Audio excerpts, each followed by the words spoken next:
साथियों, आज भारत जोड़ो यात्रा के लिए विश्राम का दिन है और विश्राम कोटा जिले में हो रहा है। 93वां दिन है और कल सुबह 6 बजे हम शुरू करेंगे और बूंदी ज़िले में रहेंगे। कल परसों हम बूंदी ज़िले में रहेंगे और 12 तारीख को सवाई माधोपुर ज़िले में महिला शक्ति पद यात्रा होगा, यानी कि उस दिन सिर्फ महिलाएं चलेंगी भारत जोड़ो यात्रा में।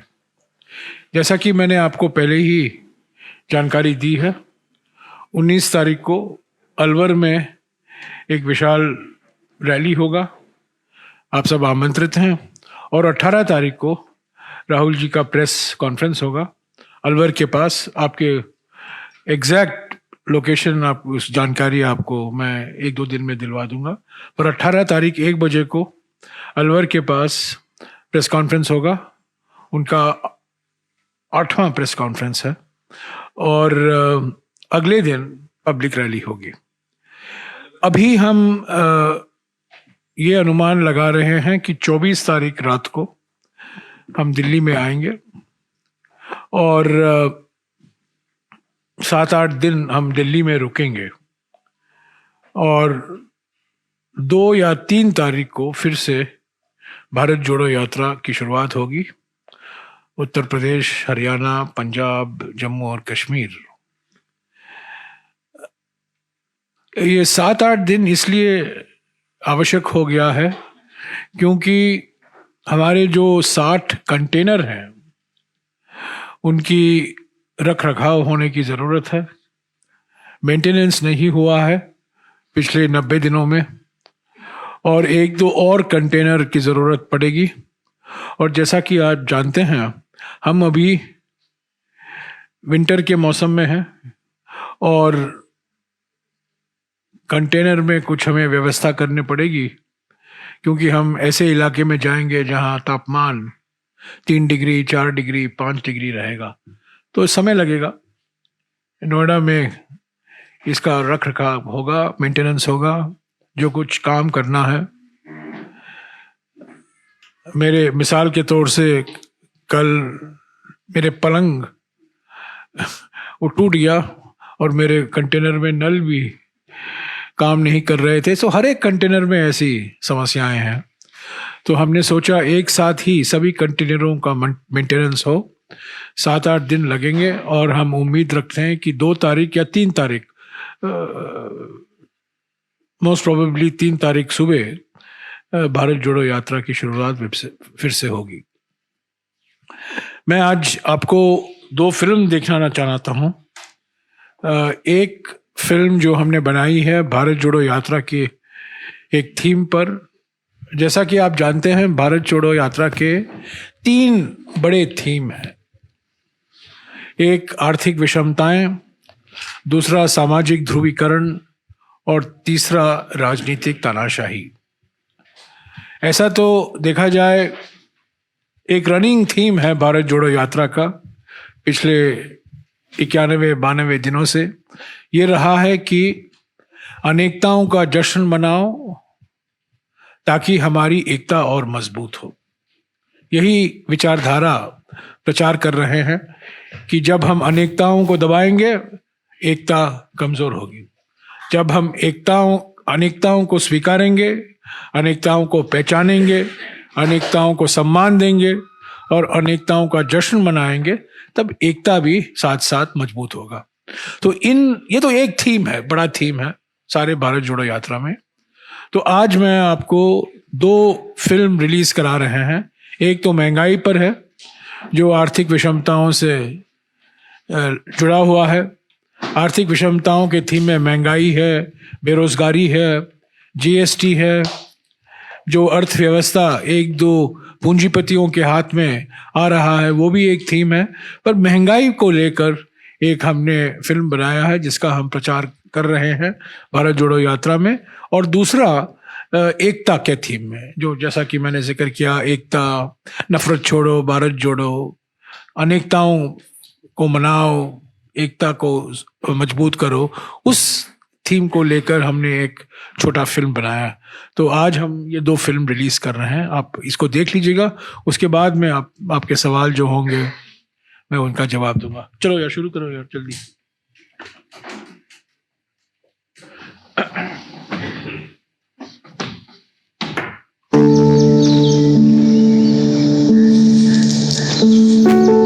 मेरे दादाजी छोटे से पिंड के लेकिन बड़े हौसले वाले, देश के लिए कुछ करने की ठानी और तैयार हो गए गांधी जी की पदयात्रा से जुड़ने को। पिंड वालों ने पूछा, तुम तो पहलवान हो, तुम क्या करोगे वहां? दादाजी ने क्या, और कुछ से नहीं, यात्रियों के पैरों की मालिश ही कर दिया करूंगा। और देखिए ना, यात्रा में जुड़ने से पहले दादाजी बहुत लंबी यात्रा पर चले गए। वक्त का खेल देखिए, दादाजी को तो मौका नहीं मिला,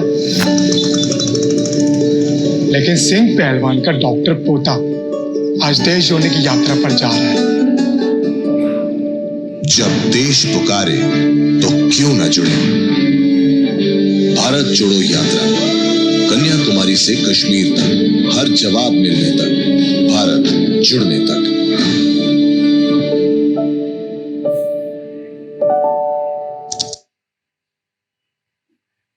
रोज काम से आते हैं और रोज महंगाई का रोना। कमाई तो बढ़ी नहीं तो हर महीने राशन के सामान में कटौती। मुझसे कहते हैं चिंता मनी, ऐसे ही चलाना पड़ेगा। मैंने कहा बहुत हुआ। जो चिंता मनी रसोई की चिंता करती है, अब उसे ही महंगाई की चिंता भी करनी पड़ेगी। अब चिंता नहीं चलेगी, चिंता मनी चलेगी। हर चूल्हे की चिंता मिटाने के लिए, महंगाई घटाने के लिए। जब महंगाई सताए तो क्यों न जुड़े। भारत जोड़ो यात्रा, कन्याकुमारी से कश्मीर तक, हर जवाब मिलने तक, भारत जुड़ने तक।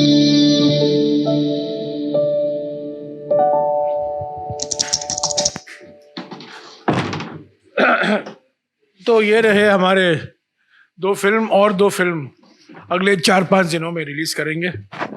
एक बेरोजगारी पर और एक महिलाओं और युवकों के लेकर उस मामले में। तो इसको डिस्ट्रीब्यूट कर दोगे? हाँ, सबको डिस्ट्रीब्यूट कर देना। तो क्या सवाल है बताइए, आप बताइए। यात्रा में लगातार राहुल गांधी, आप लोग महंगाई की बात, बेरोजगारी की बात उठा रहे हैं। शीतकालीन सत्र भी चल रहा है, क्या माना जाए कि शीतकालीन सत्र में भी न्यूज़ के माध्यम से दो तरफा इन सरकार का हमला बोलेंगे आप? आज भी बात हुई हमारे विपक्ष के नेताओं के बीच में, कल भी बात हुई थी, और 3-4 बड़े मुद्दे गिनाए थे। मैंने आपको पहले ही कहा है, सीमा पर जो चुनौतियां हैं उसके ऊपर हम बहस चाहते हैं। जो आर्थिक स्थिति है आज, बेरोजगारी, महंगाई, जीएसटी, सभी को लेकर एक लंबा बहस हो। मौजूदा आर्थिक परिस्थितियों के बारे में ये हमने निवेदन किया है सरकार से, स्पीकर साहब से और चेयरमैन साहब से। अभी उनको तय करना है कौन कौन से मुद्दे लेंगे। अभी तो हमें कुछ संकेत नहीं मिला है कि क्या मुद्दे लिया जाएगा। अब तक तो एक बिल आया है कल, और आज तो प्राइवेट मेंबर्स डे है, तो आज कोई डिस्कशन नहीं होगा। सोमवार को भी इस बिल पर चर्चा चलेगी, पर अगले हफ्ते हम उम्मीद रखते हैं कि जो मुद्दे विपक्ष की ओर से हमने पेश किया है, जिसमें आर्थिक परिस्थिति, मौजूदा आर्थिक परिस्थिति एक बहुत बड़ा मुद्दा है और सभी पार्टियों ने उसका समर्थन दिया है, हम उम्मीद करते हैं कि लोकसभा में और राज्यसभा में उस पर एक बहस हो। इसके अलावा आज सुबह हमारे कांग्रेस अध्यक्ष और नेता प्रतिपक्ष राज्यसभा में मल्लिकार्जुन खड़गे जी ने मांग की गृह मंत्री से, जो multi state cooperative amendment bill जो लिस्ट हुआ था बहस के लिए और पारित करने के लिए, वो मांग की गई कि वो एक स्टैंडिंग कमेटी को भेजा जाए, क्योंकि एक बहुत महत्वपूर्ण विषय है। कई राज्यों के अलग अलग विचार हैं इस पर, और कुछ स्थायी समिति में विचार होने के बिना पार्लियामेंट को लाना और पार्लियामेंट को तत्काल इसे पारित करना अच्छा नहीं होगा। और मैं समझता हूँ सरकार हमारे खरगे जी की मान ली है और ये बिल स्टैंडिंग कमेटी को भेजा जाएगा। Multi state cooperative amendment bill जो लिस्ट हुआ था फॉर कंसिडरेशन एंड पासिंग, अभी खरगे जी ने मांग की थी आज सुबह, क्योंकि ये बहुत महत्वपूर्ण विषय है। सभी राज्यों के अलग अलग विचार हैं इस पर थोड़ा बहस होना चाहिए स्टैंडिंग कमेटी में। स्टैंडिंग कमेटी को भेजिए, स्टैंडिंग कमेटी ऑन होम को जाएगा, क्योंकि अभी गृह मंत्रालय से जुड़ा हुआ है सहयोग मंत्रालय। शरद पवार जी भी इसके पक्ष में थे, मैं जानता हूँ, कुछ महीने पहले। और मेरी जानकारी के मुताबिक आज सरकार ने खरगे जी की मांग मान ली है और ये बिल स्टैंडिंग कमेटी को रेफर होगा। इसके अलावा वन संरक्षण कानून, फॉरेस्ट कंजर्वेशन एक्ट में जो संशोधन लाने के लिए बिल लिस्ट किया गया था कि ये भी लाया जाएगा और ये भी पारित होगा इसी सत्र में, उसका मैंने खुद लीडर ऑफ द हाउस से बात की है, आज सुबह मंत्री से भी बात की है, और मैं उम्मीद रखता हूं कि वो बिल भी स्टैंडिंग कमेटी को भेजा जाएगा।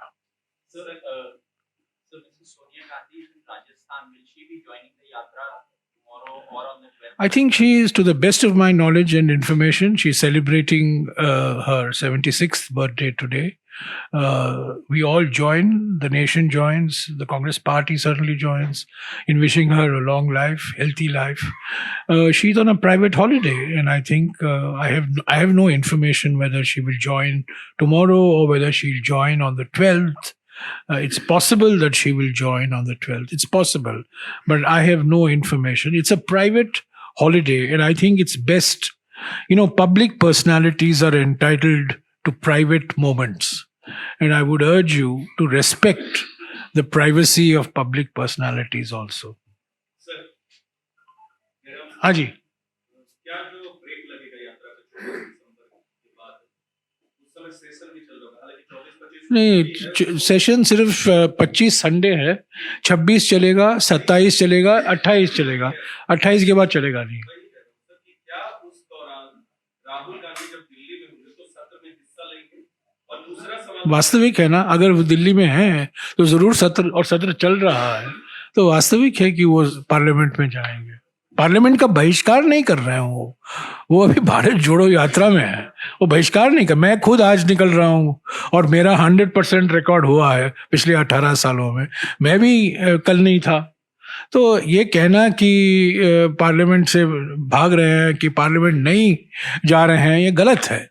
वो लगे हुए हैं, जनता की समस्याओं को सुन रहे हैं। भारत जोड़ो यात्रा में एकजुट होकर सारे कांग्रेस नेता हैं, राहुल जी हैं, और राहुल जी 25 को तो पार्लियामेंट नहीं है, 26, 27, 28 दिल्ली में रहेंगे और जरूर पार्लियामेंट में जाएंगे, उसमें क्या आपत्ति है। हिमाचल और गुजरात के नतीजे अब आपके सामने है, कांग्रेस पार्टी ओवरऑल कैसे देखते हैं? गुजरात में परसेंटेज बहुत कम हुआ, हिमाचल में पार्टी के लिए अच्छे नतीजे आए हैं, बहुमत क्लियर है, लेकिन वहां भी वोट परसेंट के मामले में दोनों पार्टियां बराबर है, जो मुख्य पार्टी कांग्रेस और बीजेपी। कैसे आकलन कर रही है कांग्रेस? मैंने कल ही, और खरगे जी ने और कई नेताओं ने इन नतीजों पर टिप्पणियां की हैं। मैं नहीं समझता हूं इसको दोहराने की ज़रूरत है, पर मैं कहूँगा कि गुजरात में जो नतीजे आए हमारे लिए अत्यंत निराशाजनक हैं।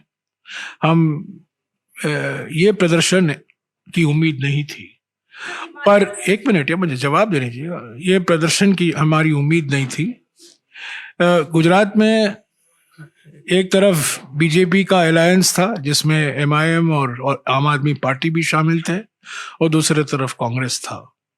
ये बीजेपी और कांग्रेस के मुकाबला नहीं था, ये बीजेपी, एमआईएम और आप एक तरफ और कांग्रेस पार्टी एक तरफ। दूसरी बात, राज्य सरकार की सारी संस्थाएं, केंद्र सरकार की सारी संस्थाएं लगे हुए थे पार्टी, सत्तारूढ़ पार्टी को मदद करने में, और हमने कई शिकायतें की, पर उन शिकायतों का नज़रअंदाज किया गया है। और तीसरी बात, G20 को छोड़िए, G2 लगे थे गुजरात के अभियान में। जिस तरीके से हमारे प्रधानमंत्री और गृह मंत्री ने रोड शो की और आचार संहिता का उल्लंघन भी हुआ, और इसके बारे में हमने इलेक्शन कमीशन को अवगत कराया, पर हमारी बात मानी नहीं गई। पर कुछ भी कहें, मैं बहाने बनाना नहीं चाहता हूं, निराशाजनक है। हमारा वोट शेयर 27% है, आज भी 40% से कम हुआ है। मैं मानता हूं, स्वीकारता हूं, पहचानता हूं, 27% वोट शेयर कम नहीं होता। एक चुनाव में वो 27%, 40% भी हो सकता है।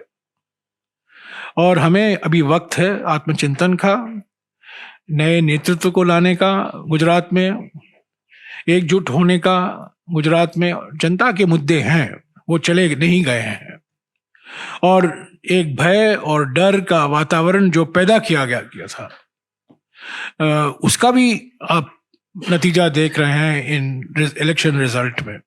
हिमाचल में बिल्कुल सही कहा आपने, वोट शेयर में ज़्यादा अंतर नहीं है, पर हमारी इलेक्शन प्रणाली ऐसी ही है कि वोट शेयर में 1% का फर्क भी सीटों में ज़्यादा फर्क पड़ जाता है। केरला में अगर आप देखें, एलडीएफ और यूडीएफ के बीच में सिर्फ मुश्किल से 1% का फर्क है, पर सीटों के मुताबिक हम 30 के कम हैं और वो 90 के ऊपर हैं। तो ये बात सही है कि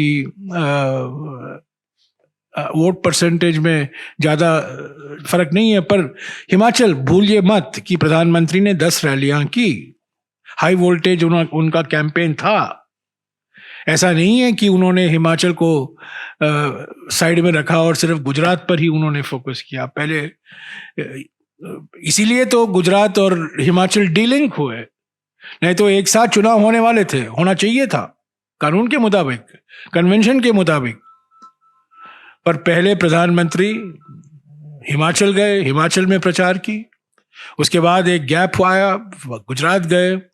तो एक तरीके से देखा जाए, हिमाचल में प्रधानमंत्री का प्रचार नाकामयाब रहा, बिल्कुल नाकामयाब रहा। और अगर आप सारे देश के नतीजे देखें तो गुजरात को छोड़कर जरूर बीजेपी के खिलाफ ये नतीजे आए हैं। कुछ जगहों में कांग्रेस जीती है, कुछ जगहों में क्षेत्रीय पार्टी जीते हैं, पर बीजेपी नहीं जीता ज्यादा जगहों में। तो ये एक मिक्स्ड पिक्चर है हमारे लिए। गुजरात सोचने का वक्त है, आत्मचिंतन का वक्त है, कठोर निर्णय का वक्त है स्थानीय लीडरशिप के बारे में। और हिमाचल में अभी वक्त है, जो हमने वादे किए थे जनता को हमारे घोषणा पत्र में, हमारे भाषणों में, चुनाव प्रचार में, उसको हमें समय सीमा के अनुसार पूरा करना है, क्योंकि जनता ने जनादेश कांग्रेस पार्टी को स्पष्ट तरीके से दिया है। ये 35-34 का मामला नहीं है। 40 सीटें आना, और वो भी बीजेपी के खिलाफ, मैं समझता हूं ये बहुत बड़ी उपलब्धि है। और ये हम पर बड़ा बोझ डालता है कि जो वादे हमने किए हैं, खास तौर से ओल्ड पेंशन स्कीम के बारे में, उसको हमें पूरा करना ही होगा, जल्द से जल्द हमें पूरा करना होगा। नहीं, वो उसके बारे में 3 बजे को बैठक होगी। शुक्ला जी ने ऐलान किया है, वहाँ भूपेश बघेल जी जा रहे हैं, भूपिंदर सिंह हुड्डा जा रहे हैं, खुद प्रभारी राजीव शुक्ला रहेंगे। अभी 3 बजे को बैठक होगी, उसके बाद क्या होगा आपको जानकारी मिलती जाएगी। मैं उस पर रनिंग कमेंट्री नहीं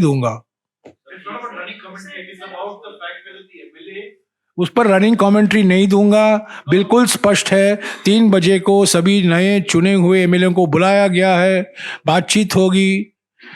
राजीव शुक्ला जी मौजूद हैं, प्रभारी, भूपिंदर सिंह हुड्डा जी बड़े वरिष्ठ ऑब्जर्वर, भूपेश बघेल जी मुख्यमंत्री बड़े वरिष्ठ ऑब्जर्वर। उसके बाद जो नतीजा आएगा इस बैठक का, आपको जानकारी मिलेगी। उस पर कोई टिप्पणी मैं नहीं करूंगा। एमएलए वहां रहेंगे। अगर आप हिंदी नहीं समझते हैं, मैं आपको अंग्रेजी में बोलूंगा All MLAs have been called at 3 o'clock. They will meet in the presence. All MLAs, elected MLAs have been called. All elected MLAs and of course senior leaders of Himachal Pradesh are bound to be present in these meetings. Mr. Rajiv Shukla, General in charge of Himachal Pradesh, Mr. Bhupesh Baghel, Mr. Bhupinder Singh Hooda, they will have a preliminary discussion. Results have come out only yesterday. Results have come out only yesterday. And I don't have to remind you of the number of instances when the BJP has not been able to even name a chief minister or a cabinet days after the election results are out. Jairam जी, पिछले करीब 2.5 साल से आप लोग मांग कर रहे हैं कि एलएसी के इशू पे डिस्कशन हो पाए। किसके एलएसी? बस आज भी हाँ लेकिन गवर्नमेंट ने पिछले 6-7 सेशन में आप लोगों की डिमांड नहीं मानी है। इस बार आपकी प्रायोरिटी लिस्ट में टॉप प्रायोरिटी लिस्ट में हमारी टॉप प्रायोरिटी एलएसी पर है। तो अगर इस बार नहीं मानेंगे आपके पास नहीं, हमें सोचना पड़ेगा। हमने कल जो विपक्ष की पार्टियों के नेताओं की बैठक हुई उसमें मैं मौजूद नहीं था, पर सारे पार्टी मौजूद थे, आम आदमी मौजूद थे और टीएमसी भी था वहाँ। सभी पार्टी थे खड़गे जी के कमरे में और जो उन्होंने इशू शॉर्टलिस्ट किए हैं उनमें से सबसे ऊपर है एलएसी का मुद्दा। और ये मांग हम आज भी हमने नोटिस दिया था आज सुबह राज्यसभा में एलएसी के बारे में, पर उसको स्वीकारा नहीं गया चेयरमैन की ओर से। हम दबाव बरकरार रखेंगे, पर मैं आपको ऑनेस्टली बता दूं, सरकार 22 महीनों से टाल रही है। ये हम मांग कर रहे हैं 22 महीने से। और आज मैंने खुद जाकर कहा चेयरमैन साहब को, मैंने चेयरमैन साहब को याद दिलाया कि नवंबर 1962 के महीने में जब चीन का आक्रमण हो रहा था हमारे सीमाओं पर अरुणाचल में और लद्दाख में, पार्लियामेंट सत्र चल रहा था, बुलाई गई थी और तत्कालीन प्रधानमंत्री और मंत्रिमंडल के कई सदस्य लोकसभा और राज्यसभा में बैठे थे, अपनी सरकार की आलोचना सुन रहे थे। तब के नेता जो थे आचार्य कृपलानी, अटल बिहारी वाजपेयी, एनजी गोरे, बड़े बड़े नेता थे, उन्होंने कड़ी आलोचना की सरकार की नीतियों के बारे में। चीन का आक्रमण चल रहा था और पार्लियामेंट सत्र में था। और ये देखिए इस सरकार की नीति क्या है। चीन की सीमा हमारे एलएसी को बिगाड़ी है। स्टेटस को था जो मार्च 2020 में, वो आज नहीं है। पहले तो प्रधानमंत्री कहते हैं कोई आया नहीं है, कोई हमारे जमीन पर बैठा नहीं है, और संसद में कोई मौका नहीं है। हमने ये भी सुझाव दिया कि रक्षा मंत्री विपक्ष के नेताओं को बुलाएं, इन कैमरा मीटिंग करें, ब्रीफिंग करें, अगर बहस नहीं चाहते हैं तो। वो भी नहीं हुआ। मैं फिर से दोहराता हूं, मैंने कहा इस मंच से मैंने 2-3 बारी कहा है, अगर बहस होगा इस मुद्दे पर, यह गंभीर विषय है, यह संवेदनशील विषय है, हम सब जानते हैं। अगर एक बहस होगा 3 घंटे की, 4 घंटे की बहस होगा, एक सामूहिक संकल्प हम दुनिया को दिखा पाएंगे, एक सामूहिक संकल्प प्रदर्शन होगा। और आज भी मुझे समझ में नहीं आता क्यों सरकार बहस से भाग रही है। संकल्प का ड्राफ्ट तो वो तैयार करेंगे, मैं नहीं तैयार करूंगा, उनके लैपटॉप से आएगा, हम यहां वहां शब्द वहां जोड़ेंगे। मुझे आज भी समझ में नहीं आता। हर एक विपक्ष पार्टी इसके पक्ष में है कि जल्द से जल्द एलएसी पर जो स्थिति है, और सरकार क्या कर रही है उसके बारे में, क्या बातचीत चल रही है चीन के साथ, जो सीक्रेट है सीक्रेट रखिए, पर बहस तो होना चाहिए।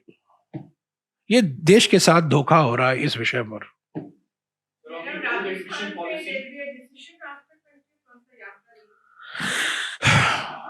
मैं कोई भविष्यवाणी नहीं दूंगा। अभी भारत जोड़ो यात्रा में सभी नेता, राजस्थान के नेता एकजुट होकर उसको सफल बनाने में लगे हुए हैं. Sir, on the old pension policy, you are saying on Shimla, in Himachal, you are going to reopen it, you've done it in Chhattisgarh, you've done it in Rajasthan, and you're going to, is this now going to be that you're going back on this entire policy? We will implement old pension scheme in Himachal Pradesh. It is a stated pledge of all our leaders. It's part of our manifesto. It has been said by the Congress president. It has been said by all our leaders. No, my question is that in the context of, what Nirmala Sitharaman has said, and that you all, as the UPA 1 and 2, carried forward the reforms of NPS right through that entire period. Now, are you going to revisit it? Will it be also your manifesto for 2024 that you will revisit the whole? You know, the word reforms is a much abused word. Anything and everything can get classified as reforms, and then all conversation comes to a stop. This old pension scheme is a running demand for many years. I can tell you in Maharashtra, I have walked for 14 days in Maharashtra. Every place we went to, every place, Nanded, Akola, Hingoli, Buldana, one more place we went to, one more district we went to, Hingoli, Washim, the 5 districts.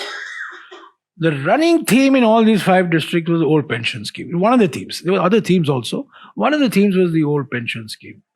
So the Congress party has taken a considered view. We made this pledge in Gujarat as well. We have made this pledge in Himachal. Whatever the individual views may be of individual people, it's the party view that predominates. And the party view, and one of the reasons we have won in Himachal is the old pension scheme. It is certainly one of the reasons that has contributed to our success.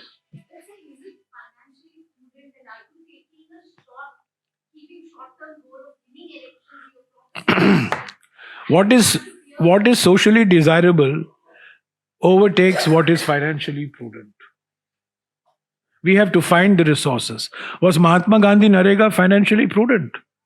The greatest champions of Mahatma Gandhi Narega today were the ones who were raising questions on the financial prudence of Mahatma Gandhi Narega.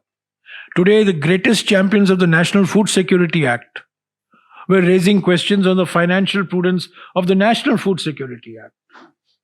So it depends. The economy grows, we generate the resources, we reallocate the resources. But the old pension scheme, because remember, Himachal is a state where the bulk of the employment is in government service, government. It's not like any other state. There are some states like Himachal, but Himachal is a special category in that regard. So in Karnataka also you'll revisit. I have no idea about the manifesto of Karnataka. It is, I'm sure, being popular. Overall, nationally, we also ask for the. Well, it depends on the state leadership. We're not fighting it. We are fighting state elections now. क्या गुजरात में नहीं मैंने कहा ना यार, आप मेरे शब्दों को बाइसेट करो, ट्राइसेट करो, क्या निकालना चाहते हो मेरे शब्दों से, मुझे समझ में नहीं आता. मैंने कहा गुजरात में अत्यंत निराशाजनक है, हमारे उम्मीदों से बहुत कम है, कम नहीं बहुत कम, इससे और ज्यादा मैं क्या कह सकता हूं. और हिमाचल में हम जीते हैं. ये बात सही है कि वोट परसेंटेज के आधार पर ज्यादा फर्क नहीं है, पर 10 रैली होना प्रधानमंत्री का बार बार जाना. और ये मत भूलिए, हिमाचल प्रदेश भारतीय जनता पार्टी के अध्यक्ष का गढ़ है. वो मुख्यमंत्री के एक दावेदार थे और एक और कैबिनेट मंत्री हैं जिन्होंने हमारे देश को गोली मारो का नारा दिया था, वो भी हिमाचल प्रदेश के हैं. ये 2 दिग्गज नेता हिमाचल प्रदेश के हैं. ये गोली मारो का जवाब है भारत जोड़ो. Sir, but adding to that, PM has said that some parties are benefiting out of creating difference in the society and also putting challenges to the nation. So, but the mandate has said that people have identified this and क्या The bottom line is BJP has got the mandate in Gujarat. Congress has got the mandate in Himachal Pradesh. Can't argue with this. Now you can, try to squeeze it in whatever fashion you want. But I have accepted the fact that the mandate in Gujarat, that the result in Gujarat was deeply disappointing for the Congress party. It's a very sad reflection on the state's organization. And the fact is that in 2017, we had restricted the BJP to less than 100.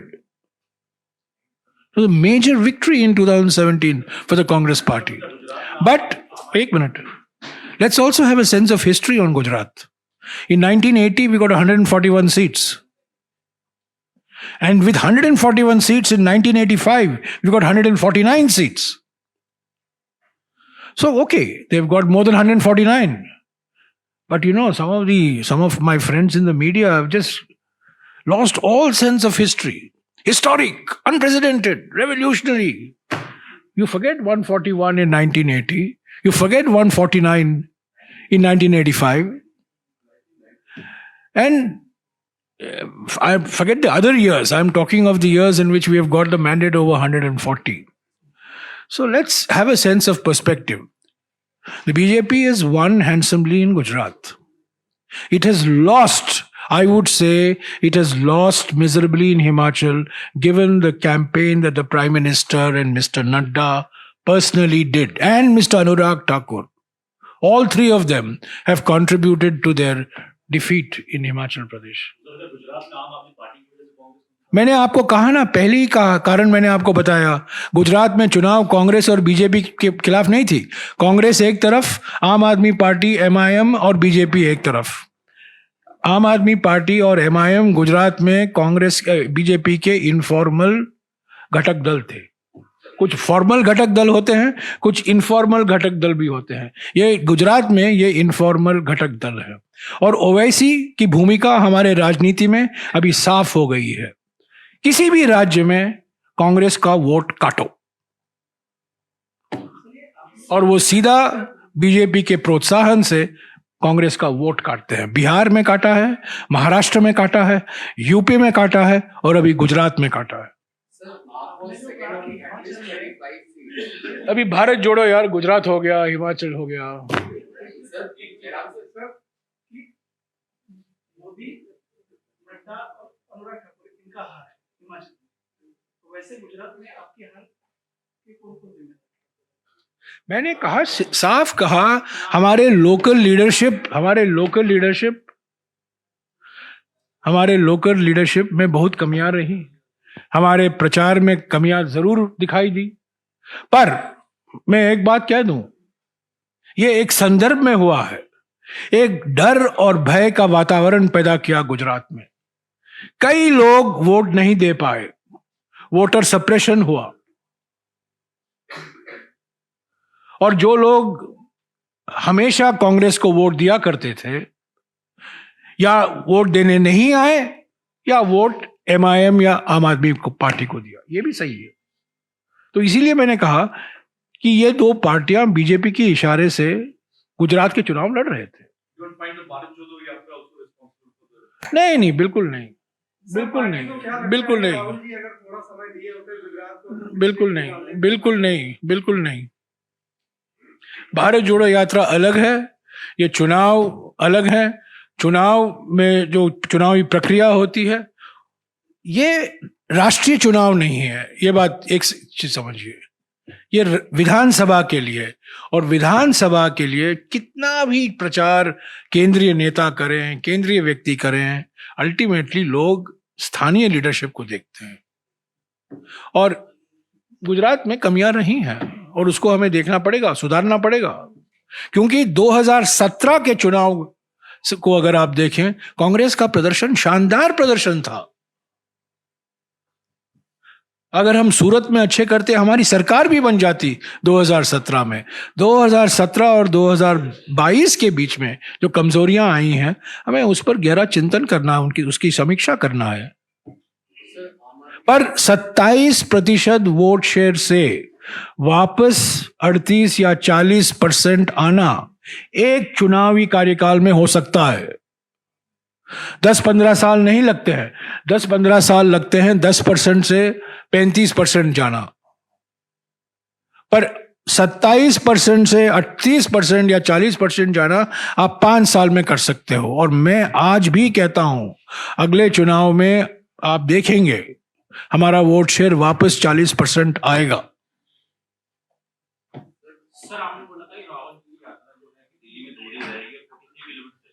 अब जैसे आप बता रहे 6-7 दिन रहेगी, तो क्या kilometre बढ़ेगा? नहीं, 24 से 2 तारीख को कोई पद यात्रा नहीं है।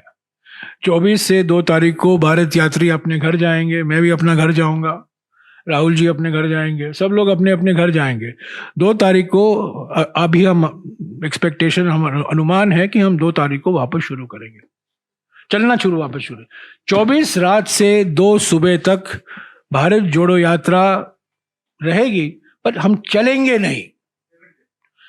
हमारी पद यात्रा 24 तारीख रात को समाप्त होगी दिल्ली में, और 2 तारीख सुबह या 3 तारीख सुबह शुरुआत करेंगे वापस। और 27 और 30 तारीख के बीच में, जनवरी के 27 और 30 तारीख के बीच में हम श्रीनगर पहुंचने का प्लान है।